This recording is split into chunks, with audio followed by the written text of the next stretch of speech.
Evening, everybody. You're watching Right on Campus podcast. My name is Owen Tendrich, and I'm here joined by Ross Mellman and Ben Paley. Guys, if you want to say hello. Yeah, hello. Thank you for having me on the show. I'm also the editor-in-chief and president of Right on Campus. We've been really happy to get Owen's new show going up. He's one of our opinion hosts, one of our conservative opinion hosts, and we've been really happy to add him to the team. Yes, I join Ross in his sentiment of joy of having Owen on board. It's been really fantastic having him contributing as a student up at UCF, but also contributing in new ways for Right on Campus and our channel to reach more new and exciting audiences than we could have ever imagined. So we're very excited to be having our first go here at a podcast where you see all of our faces. So this should be very exciting as we watch the drawing for the upcoming CNN presidential debate in Detroit. So, Owen, why don't you go ahead and take us away? Sure. Thank you, guys. Appreciate the opportunity and glad to be here with both of you. Today, we're going to be covering, as Ben said, the CNN debate drawing.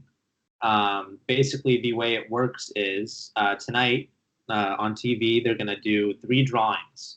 The first draw includes 10 candidates, which many would consider to be the lower tier of the stock that's running. We have Michael Bennet, Steve Bullock, Bill de Blasio, John Delaney, Tulsi Gabbard, Kirsten Gillibrand, John Hickenlooper, Jay Inslee, Tim Ryan, and Marianne Williamson. That's the first drawing. The second drawing will include sort of the mid-tier candidates. There's 6 of them. There's Cory Booker, Pete Buttigieg, Julian Castro, Amy Klobuchar, Beto O'Rourke, and Andrew Yang.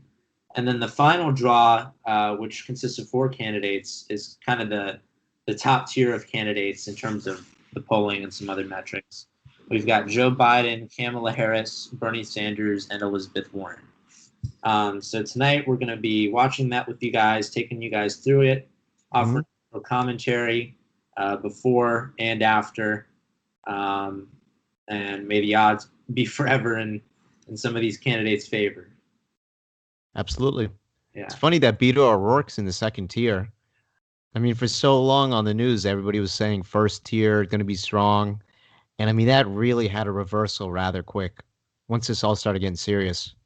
Yeah, the first debate, really, he kind of, the first Democratic presidential debate, he kind of got shellacked a little bit by some of the other candidates up there. And I think that sometimes that's a product of the format they're using. And, you know, there's no perfect format, but they definitely get crowded up there.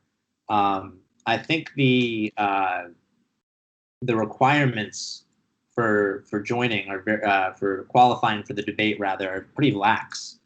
I think you need 1% in at least 3 verified polls and 65,000 individual donors. Right.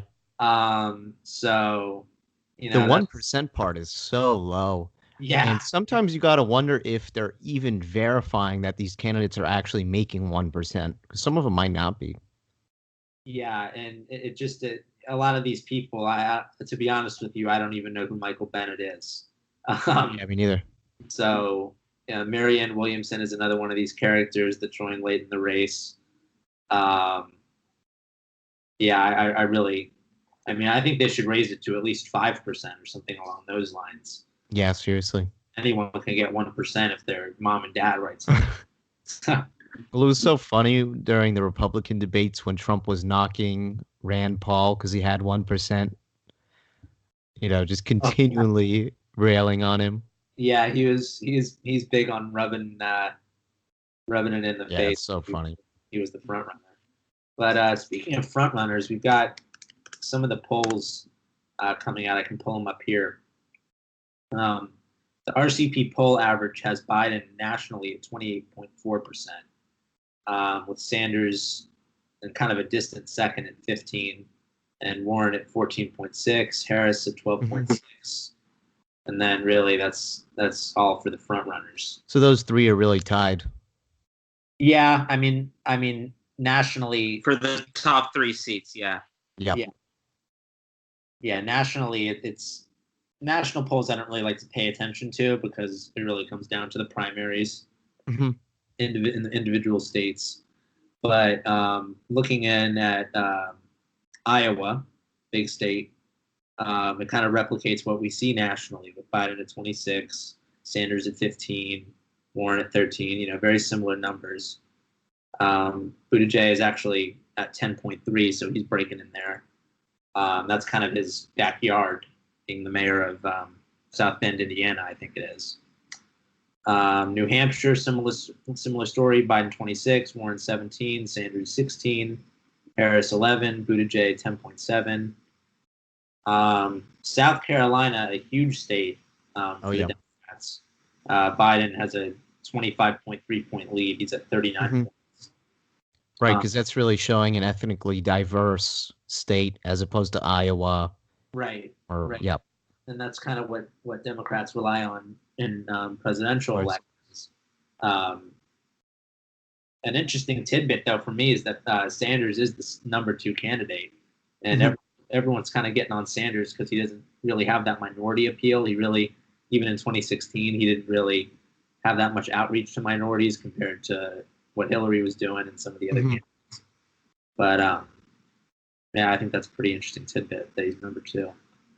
Yeah, we'll see. Well, he's also going off of the hype from his 2016 campaign. So a lot of the attention that he's getting now for the 2020 race is a result of everything that he did back in 2016. So it's that, still the shock we're feeling from his run in 2016 that we're seeing it pop up again here. But we're also seeing, in the Democratic Party at least, a lot of the candidates are going towards his stances on the issues, or they're anchoring their own positions where he was anchoring his positions. So he's really had an impact and an influence in the Democratic Party by bringing in a more progressive voice, a voice that's more representative of what a lot of members of the Democratic Party feel and want to be included in. And so that's why we're seeing him in second place, because he has that strong following from everyone who followed him back in 2016. We're also seeing a lot of other candidates coming in with very similar ideas. So they have to kind of get over the fact that they're kind of just hopping on the Bernie Sanders bandwagon with their own ideas, but relying on his. And so they have to kind of separate from him. And so that's why we're seeing him have such high numbers in the polls, even though we are seeing reports that he's not getting the minority vote, or there are minority groups who don't support him and are supporting other candidates. I think despite that, it's just the fact that he's such a popular household name now, and also that all the other candidates are basically forced, in order to stay alive in this campaign, to go off to his positions, unless you have prior executive office experience, which is what former Vice President Joe Biden brings to the table.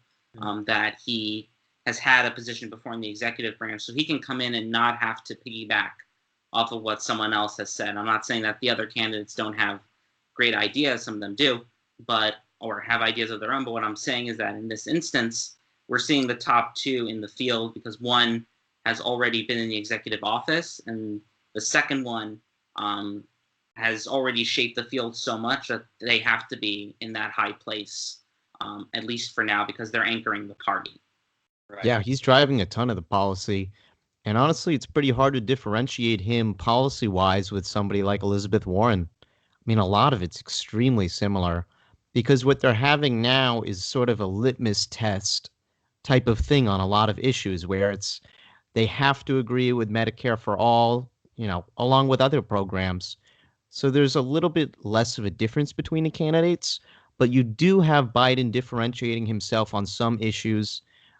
He was one of the only people who said he didn't support Medicare for all and that he wasn't in favor of decriminalizing border crossings.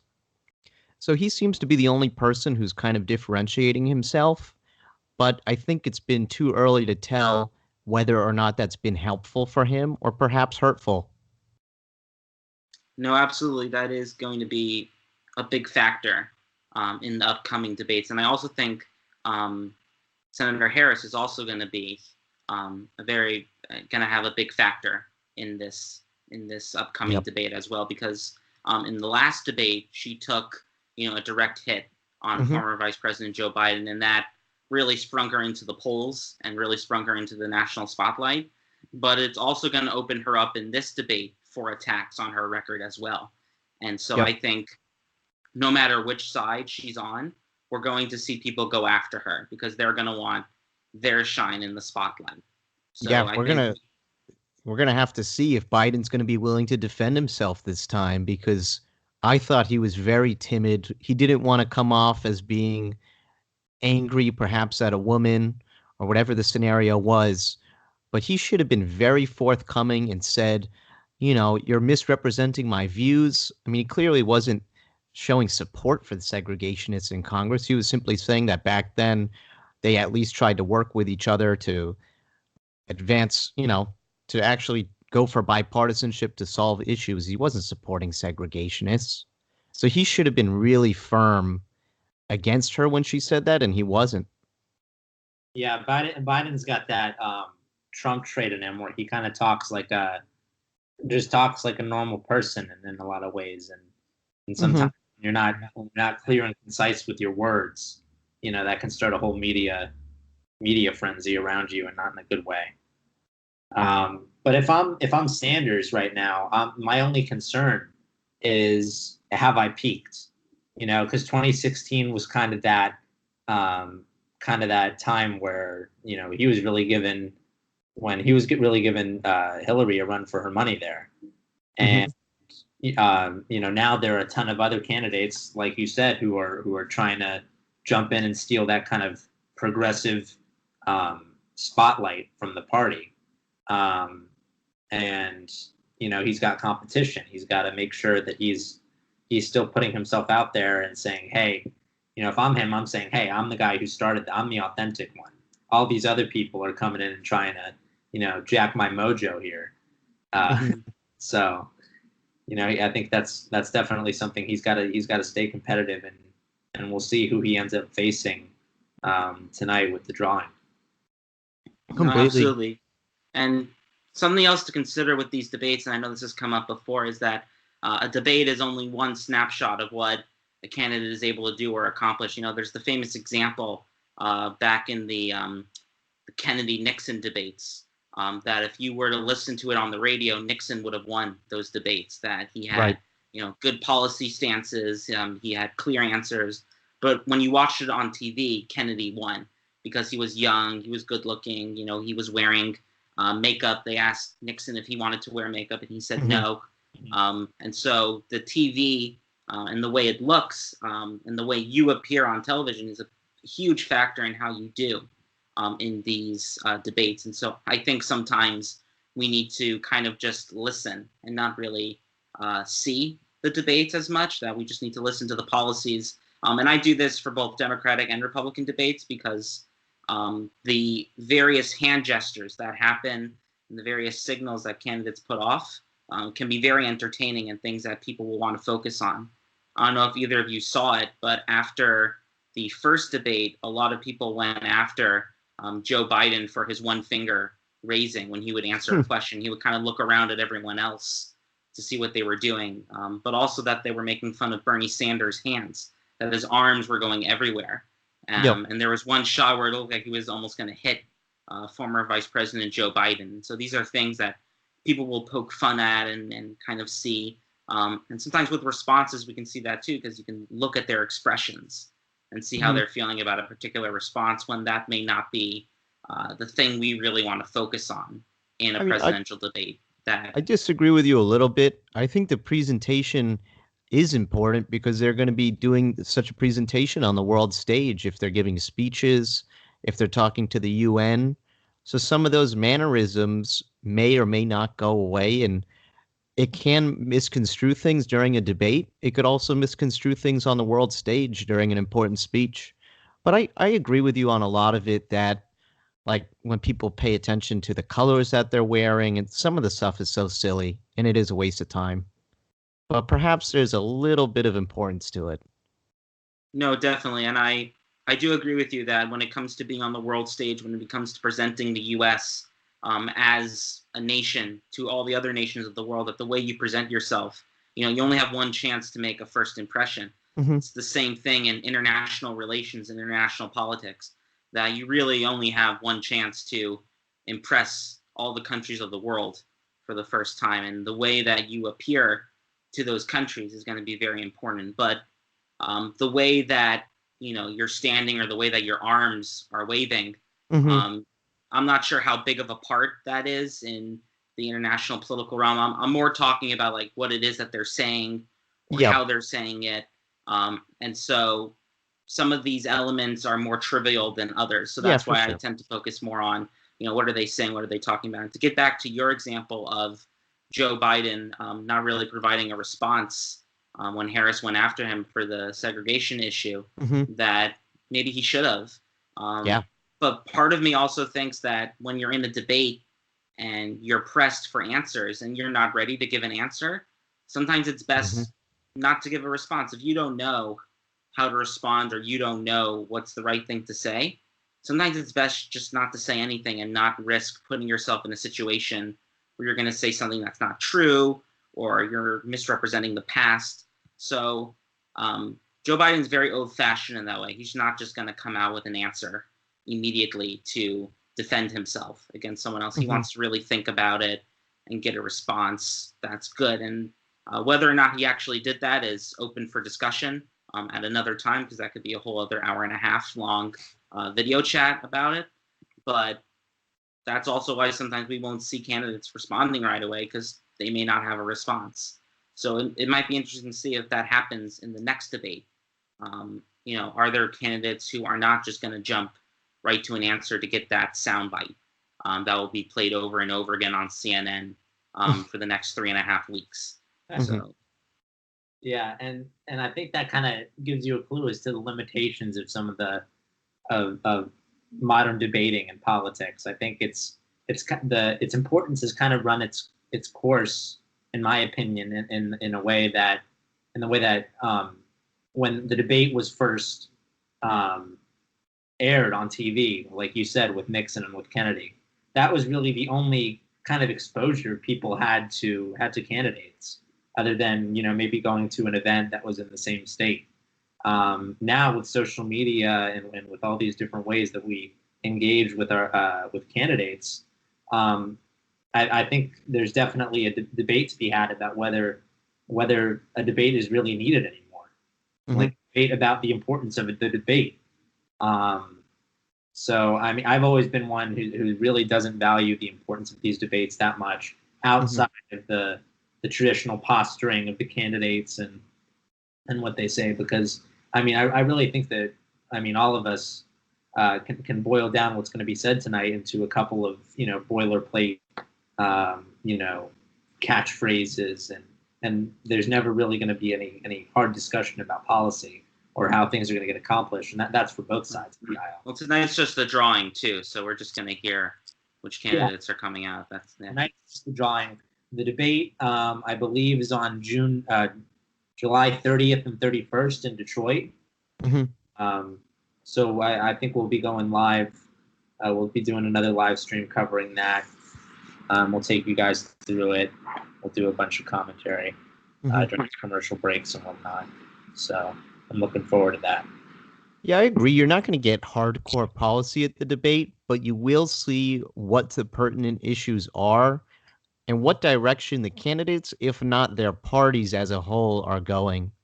It won't be in-depth policies, but you'll kind of see what the main issues are, if they're immigration, if they're economy, because they really tend to stay on those issues. And the other side of it is that you'll get to see which issues the media are interested in talking about. Because I guess at the end of the day, they're the ones picking the questions, and they're the ones picking who's talking about what. But I think a whole nother thing that we should address is that you're seeing a lot of opinion hosts as the actual debate moderators, like the way they had Rachel Maddow, and CNN's going to have Don Lemon. I mean, that's a whole new thing. Yeah, and that opens up a whole conversation about the blur there is now between opinion and fact. It's kind of hard to separate the two. So maybe that's symptomatic of our media environment as it stands today. Mhm. Right. And I also think that to have an opinion segment host asking questions at a debate, I think fits in pretty well, because oftentimes during their segments, they will have guests on, they'll ask them questions. They will ask them questions about different issues. So they're coming at them from all kinds of different angles to try to see how candidates feel about it. So I think they are just the right people to be asking the questions during these That's debates. interesting. And I think that particularly if you have an opinion on something, that's good for you to be able to then ask questions of candidates, because you can kind of think of the issue from a different way and then come at them with the questions that you want to ask. But also that a lot of these opinion segment hosts like Don Lemon or others have done regular broadcast journalism before, or have done other forms of journalism before, or other regular reporting. So they understand the difference between adding your opinion and when you should just be doing your job as a journalist. Sometimes it's hard to tell the difference between the two. I know that in today's media landscape, it can be very tough. And there have been times where I've asked, wait, is that an opinion, or is that actual journalism at work? Sometimes that is very tough to tell in today's environment, but I think nonetheless, the people they've chosen are qualified to be questioning candidates for high office, and to consider these issues from different angles because of their own perspectives on it. So. Yeah, and I think the other aspect of it is where are these? I mean, who else is going to do it? You know what? I mean, when you look at the lineup at MSNBC, I mean, and this goes for really any major news channel. I mean, most of it is editorializing. Mhm. I mean, where are the Ed Murrows today? Where are the Walter Cronkites? So I think it's pretty symptomatic of the journalists we have. I mean, you can say that we need more independent journalists, but where are they? Yep. Yeah, I mean, I just worry about pointed questions, just questions that are phrased in a way where they're sort of feeding them the answer, or like leading them to an answer. I think the other thing that you have to worry about with an opinion host is that if they're on the same opinion side as the people who they're asking questions, you have to worry about softballs. Um, you know, you have to worry about whether or not they're actually going to be asking them hard questions that could perhaps make that candidate look bad. Will they not try to do that? Yeah, I think we'll see a little bit more of that in the general election debates. I think you saw a lot of that, not so much in 2016, but in 2012. I remember there was a big controversy with CNN and one of the Mitt Romney versus Obama debates. So that'll be definitely be something that we'll look forward to seeing. You know, if media bias will rear its head in some of the general election debates, but we're still a ways away from that, let alone the primaries. Yeah, It's like each election just gets longer and longer, doesn't it? It starts earlier and earlier and earlier. I think so. No, absolutely. And that's, again, part of that is the modern media landscape of how, this stuff works now, where we're starting these campaigns earlier and earlier. That it appears as soon as President Trump was sworn in, we were already in campaign mode. I don't know how well that goes for actual legislating, when you have to worry about whether or not you're going to be challenged in the next election. I do think there needs to be a period of time where you're actually governing, and that people are not worrying about the next election. But again, that's just part of the landscape we're in now, where there's constant news coverage and people are already thinking about the next campaign. President Trump pretty much filed his campaign paperwork, I think within days of taking the oath of office, or days afterwards, where it was immediate. As soon as he had won, he basically was like, okay, I'm already thinking of 2020. I'm already thinking of the next race. And so we see this more and more. I feel like he kind of never left campaign mode. I think sometimes when I see him at his rallies, when I see him at other events, it just appears that he's still thinking 2020, I need to make myself look good for my supporters. And how am I going to do that? I'm going to hold these rallies, and I'm going to go out there, and I'm going to have my campaign like rhetoric still out there. And so we're seeing that more and more. And I think we saw that with Obama too, where when he was first elected, that he was doing things to get people's approval for his race in 2012, and then once he won in 2012, he started doing some more legislating and was able to get some more stuff done because he wasn't worried about a campaign coming up and how he was going to appear for that campaign. So we need to consider all of that when we go into these drawings. And I just want to say we're about 5 minutes away from the start of CNN's drawing for the July 30th, July 31st, second Democratic presidential debate.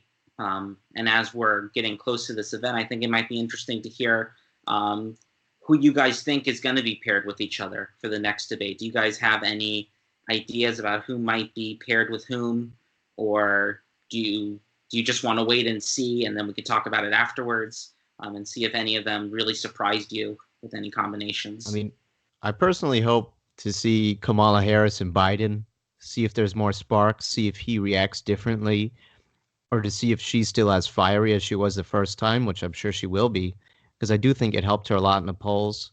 I mean, I just hope it's tiered and like it kind of stays within the tiers, because I don't think they should be giving some of them so much camera time if you only have 1% of the vote. Yeah. I think it detracts from a lot of the important conversations. But I'm sure many people disagree. Yeah, I agree with you on that. I mean, again, this is a media environment. There's only so much time. I mean, it's such a precious commodity. And and one of the things I can't stand about debates sometimes is people just the shouting and the talking over each other. That's mostly why I can't watch the news anymore on TV, because it's just people talking. Yeah, it's ridiculous. So I think when you've got like 10 stage at once, the more people you have, the harder it is for a moderator. And I feel bad for some of these moderators, even though I disagree with a lot of their opinions. I do feel bad because it's just tremendously difficult when these bulls in a china shop kind of messing around trying to get their time in the spotlight. And it obviously behooves them to be as aggressive as possible. Right, because if they play by the rules, then they only get their 30 seconds to answer the question, and it's on to the next person. And then you have another 15 people answering questions before you could talk again. Exactly. I mean, it's too many people on the stage. Yeah, it's every man for themselves, really. I've talked about this before, and I think I've written about this before, where I feel like there should be tougher rules in place as to who gets to actually be on the debate stage. But part of me also wants to see more people competing, and sometimes the only way to see that is to have more people on the debate stage, and maybe that's enforcing the rules of the debate better. That's the role of the moderator, is to make sure that everyone is following the rules. But you're also dealing with people who are running actual campaigns and who have to, get their voice heard, and they're gonna try their best to make sure that they can be heard, even if they're talking over the moderator.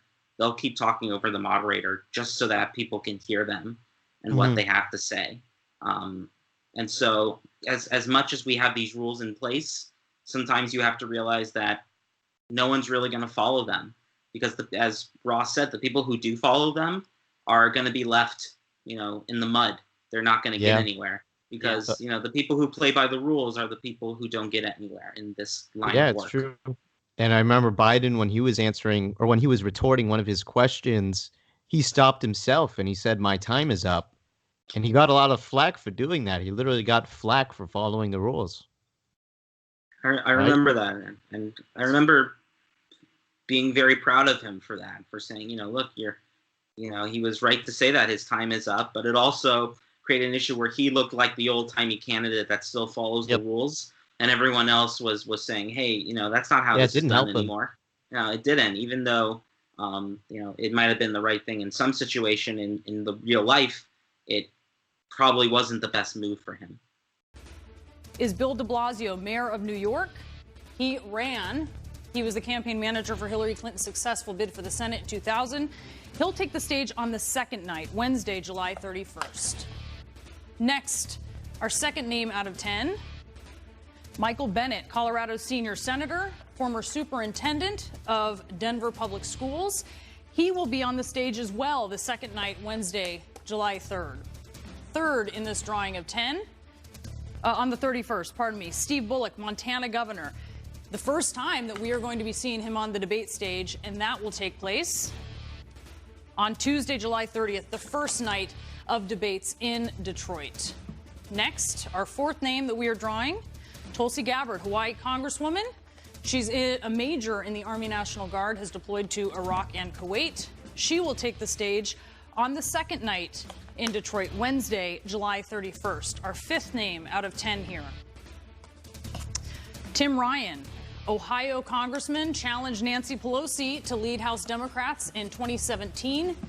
He is going to be debating on the first night, Tuesday, July 30th. As we get to the second half here of our 10, our sixth name in this first draw, John Hickenlooper, former Colorado governor, former Denver mayor. He will take the stage on Tuesday, July 30th, the first night in Detroit. And we are now here on our seventh name, John Delaney, former Maryland congressman, was once the youngest CEO on the New York Stock Exchange, and he is going to be on the stage the first night as well, Tuesday, July 30th. Eighth name that we're drawing here, Kirsten Gillibrand, senator from New York, initially appointed to that seat when Hillary Clinton vacated it to be Secretary of State. She will be on the stage Wednesday, July 31st. And ninth, Marianne Williamson, spiritual and motivational speaker and author with several bestsellers to her name. You'll see her appearing Tuesday, July 30th, the first night. And that leaves us with Jay Inslee, Washington State Governor, who has challenged the Trump administration with several successful lawsuits, including against the travel ban. He'll be debating the second night, Wednesday, July 31st. First up, Cory Booker, New Jersey Senator, former mayor of Newark, New Jersey. He will hit the stage in Detroit on Wednesday, July 31st. Up next, Amy Klobuchar, Minnesota Senator, serving a third term, former prosecutor in the state. She will debate on Tuesday, July 30th. Senator Amy Klobuchar. Andrew Yang, businessman and former ambassador for global entrepreneurship, chosen by the Obama administration, will debate on a Wednesday, July 31st. All right, 3 down, 3 to go. Up next, Beto O'Rourke, former Texas congressman, challenged Ted Cruz for the Senate seat in 2018. He will debate on Tuesday, July 30th. All right, 2 each now for Tuesday and Wednesday. Next, Julian Castro, former HUD secretary, former mayor of San Antonio, will debate on Wednesday, July 31st.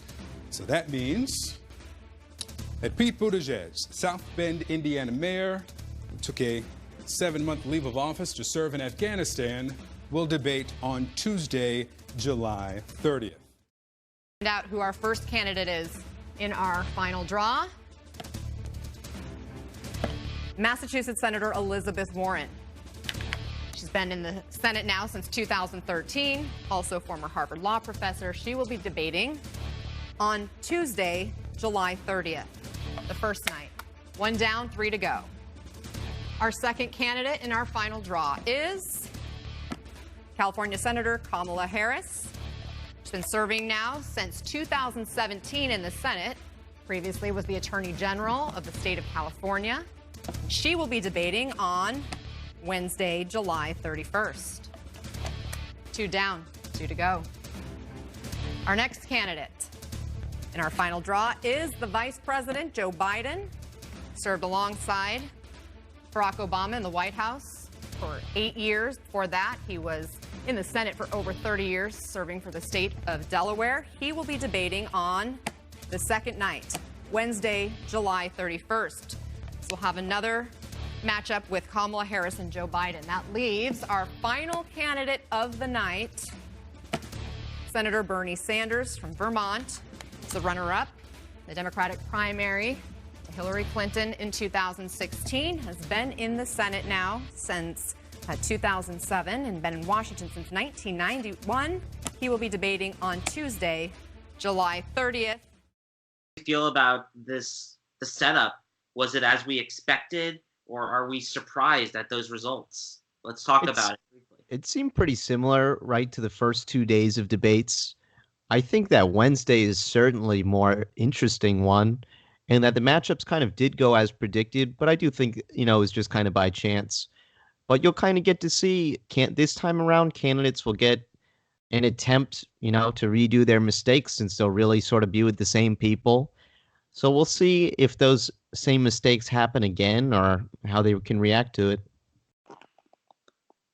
Yeah, I mean, again, it just brings me back to my takeaway at the beginning, which is this whole system is designed to remove the tier system, but you really still end up with more or less a tiered system in the eyes of the viewer. I mean, like Ross said, the Wednesday debate is definitely, obviously, the more entertaining of the two. But both nights have some heavy hitters. But if looking at the list going down, I mean, the lineup is obviously stronger with the Wednesday night debate. So I really think that kind of more or less just kind of throws away the logic behind this entire process, which is to get rid of the tiers. Mm-hmm. So no, I agree with 100% with both of you. I think that Wednesday night is definitely going to be the more interesting night. But again, we had a process here that was very transparent. I mean, we got to see them do the drawing from several different angles. I don't think anyone can really come out and say that CNN did anything unfair. I mean, I definitely know that there will be people who will say that. But I think that from our perspective, we can say that this looked pretty transparent. We did say it looked pretty corny, but I think it looked corny because it needed to look very transparent.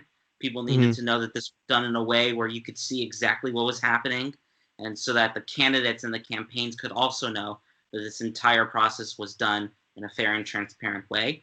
And with that, this concludes our drawing coverage, and we will come back at you on July 30th, where we will watch the first debate. We will again have commentary in between the different breaks. For now, if you have any questions for us or any comments, you may leave those in the comment box. We will be posting this video, and you can reach us as well. You can see us in the fall semester at FAU, and you can see Owen in the fall at the University of Central Florida. Right on campus, we'll be getting back into gear in the fall, and we look forward to another wonderful year of great articles, great work, and a lot more of these. And we just look forward to 2 fantastic debates. And Owen, myself, maybe Ross, maybe someone else on the Right on Campus staff, someone guest starring, will be there as well to provide some commentary. So thank you to everyone. Thank you. And this will Owen. be available on our Facebook and on our SoundCloud. The Facebook is Right on Campus Inc. So is the SoundCloud, and it'll most likely be on our YouTube page as well, which has the same name. But yeah, thank you, Owen, for having me on the show today. Of course. Yes, thank you. Here.